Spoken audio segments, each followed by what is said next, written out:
E समन्समध्ये थोडा update आलेली आहे। नेहमीप्रमाणे आपल्याला VPN ओपन करायचा आहे आपली मेल ID आणि पासवर्ड टाकून। VPN ओपन झाल्यानंतर त्याच्यामध्ये जे ई समन्स ऑप्शन आहे याच्यावर क्लिक करून त्याला ओपन करायचं आहे। लॉग इन विथ जनपरिचय याच्यावर क्लिक करायचं आहे। आपण याआधीच मेरी पहचानमध्ये रजिस्ट्रेशन केलेलं आहे। तुम्ही डायरेक्ट मोबाईल नंबर टाकून लॉग इन होऊ शकता किंवा युजर नेम किंवा अदर पण यूज करू शकता। मोबाईल नंबर टाकल्यानंतर खाली 2 वेळेस क्लिक करायचं आहे पासवर्डलेस आणि आय कन्सेप्टवर आणि साइन इन व्हायचं आहे। या ठिकाणी OTPवर क्लिक करून नंतर परत आणखी साइन इन व्हायचं आहे। परत या ठिकाणी OTP टाकायचा आहे आणि साइन इन करायचं आहे।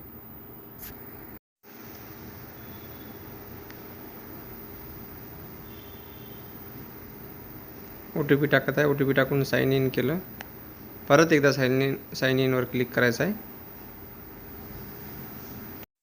या ठिकाणी एक अलोचा फॉर्मॅट येईल तिथं अलो करून घ्यायचा आहे आणि आपला ई समनचा होम पेज ओपन होऊन जाईल। त्यानंतरची सर्व प्रोसेस आपण या आधीच्या व्हिडिओमध्ये सांगितलेली आहे। धन्यवाद।